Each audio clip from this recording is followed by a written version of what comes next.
নমস্কাৰ বন্ধু বান্ধৱীসকল, স্বাগতম জনাইছোঁ জব নিউজ আছাম ইউটিউব চেনেলৰ নতুন এটা ভিডিঅ'লৈ। আজি আমি এই ভিডিঅ'ত অসম চৰকাৰৰ যিকোনো প্ৰতিযোগিতামূলক পৰীক্ষাৰ বাবে আহিবলগীয়া কিছুমান অতি গুৰুত্বপূৰ্ণ প্ৰশ্নৰ উত্তৰ আলোচনা কৰিম। এই ভিডিঅ'টো যদি আপোনালোকৰ ভাল লাগে, ভিডিঅ'টো লাইক কৰিব আৰু চেনেলটো ছাবস্ক্ৰাইব কৰিব। তো আহক আমি দেৰি নকৰাকৈ ভিডিঅ'টো আৰম্ভ কৰোঁ। প্ৰথম প্ৰশ্ন, ভীষ্মক ৰজাৰ জীয়কৰ নাম আছিল? অপশ্যন দিয়া আছে 4টা।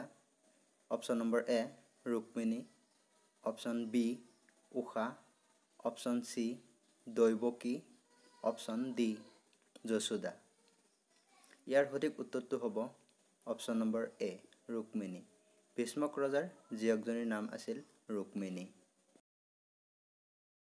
2 নম্বৰ প্ৰশ্ন, উষা পৰিণয় ৰচনা কৰিছিল? অপশ্যন দিয়া আছে A Pitambar Dwij, B Chandrabharati, option C Ram Saraswati, option D Rudrapad. এই 4টা অপশ্যনৰ ভিতৰত ইয়াৰ সঠিক উত্তৰটো হ'ব অপশ্যন এ পীতাম্বৰ দ্বিজ। উষা পৰিণয় পীতাম্বৰ দ্বিজে ৰচনা কৰিছিল। 3 নম্বৰ প্ৰশ্ন, কুমাৰ ভাস্কৰ বৰ্মনে হৰ্ষবৰ্ধনৰ ৰাজ্যসভালৈ পঠোৱা কৌতুকজনৰ নাম আছিল? Option A Hamsavega, option B Megasthenes, option C Alberuni আৰু অপশ্যন ডি চন্দ্ৰভাৰতী। ইয়াৰ সঠিক উত্তৰটো হ'ব অপশ্যন এ হংসবেগ। কুমাৰ ভাস্কৰ বৰ্মনে হৰ্ষবৰ্ধনৰ ৰাজসভালৈ পঠোৱা কৌতুকজন আছিল হংসবেগ। 4 নম্বৰ প্ৰশ্ন, ডুবি তামৰ ফলি কাৰ দিনত খোদিত হৈছিল? অপশ্যন দিয়া আছে নৰনাৰায়ণৰ দিনত, অপশ্যন বি কুমাৰ ভাস্কৰ বৰ্মনৰ দিনত, অপশ্যন চি সমুদ্ৰগুপ্তৰ দিনত, অপশ্যন ডি চন্দ্ৰগুপ্তৰ দিনত। ইয়াৰ সঠিক উত্তৰটো হ'ব অপশ্যন বি ভাস্কৰ বৰ্মনৰ দিনত।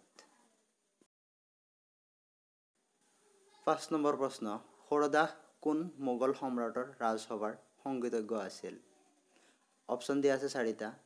Option A Humayun, option B Babar, option C Akbar, option D Sher Shah. ইয়াৰ সঠিক উত্তৰটো হ'ব অপশ্যন চি। খুৰদাহ মোগল সম্ৰাট আকবৰৰ ৰাজসভাৰ সংগীতজ্ঞ আছিল। 6 নম্বৰ প্ৰশ্ন, শৰাইঘাটৰ যুদ্ধৰ সময়ত আহোম ৰজা কোন আছিল? অপশ্যন দিয়া আছে 4টা। Option A Chakradhwaj Singha, option B Pratap Singha, option C Ramsingha, option D Rudrasingha. ইয়াৰ সঠিক উত্তৰটো হ'ব অপশ্যন এ চক্ৰধ্বজ সিংহ। শৰাইঘাটৰ যুদ্ধৰ সময়ত আহোম ৰজা আছিল চক্ৰধ্বজ সিংহ। 7 নম্বৰ প্ৰশ্ন, বামুণী কোঁৱৰৰ আন এটা নাম হ'ল? অপশ্যন 4টা দিয়া আছে। Option A Sutupha, option B Sukapha, option C Sukangpha, option D Sudangpha. ইয়াৰ সঠিক উত্তৰটো হ'ব অপশ্যন ডি চুদাংফা। বামুণী কোঁৱৰৰ আন এটা নাম হ'ল চুদাংফা। 8 নম্বৰ প্ৰশ্ন, চিলাৰায়ে কেতিয়া প্ৰথম অসম আক্ৰমণ কৰিছিল? অপশ্যন দিয়া আছে। Option A 1546, option B 1646, option C 1449, option D 1826। ইয়াৰ উত্তৰটো হ'ব অপশ্যন এ 1546। 1546 চনত চিলাৰায়ে প্ৰথম অসম আক্ৰমণ কৰিছিল।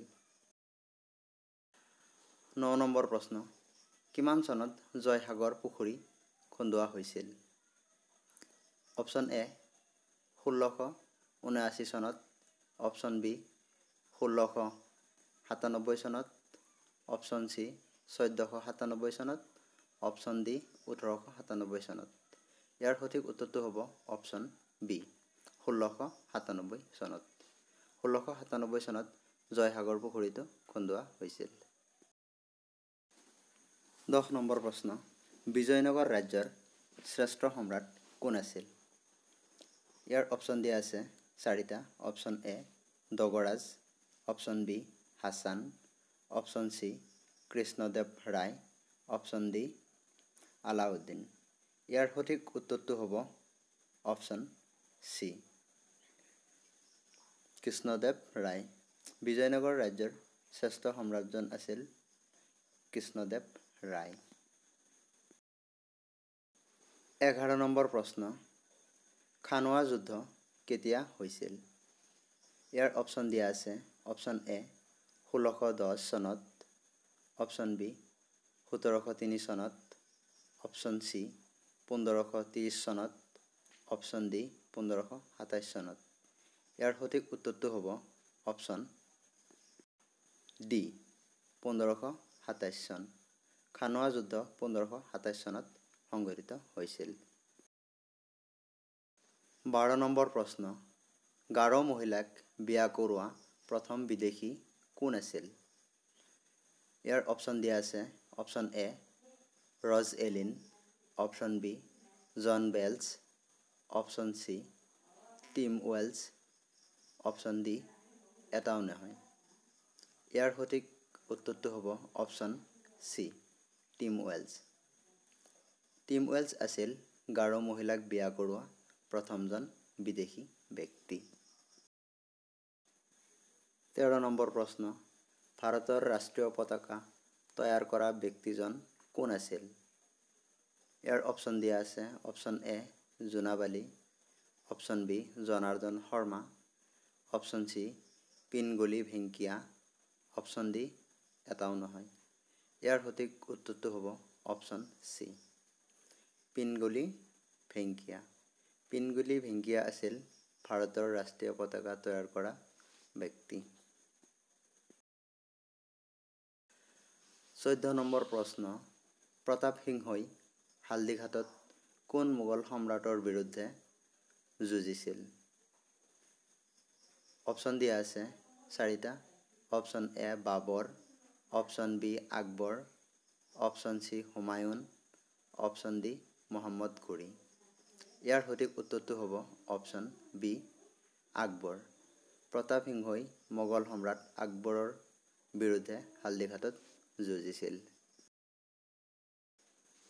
15 নম্বৰ প্ৰশ্ন, এণ্টাৰ্কটিকালৈ যোৱা প্ৰথমগৰাকী অসমীয়া কোন আছিল? অপশ্যন দিয়া আছে।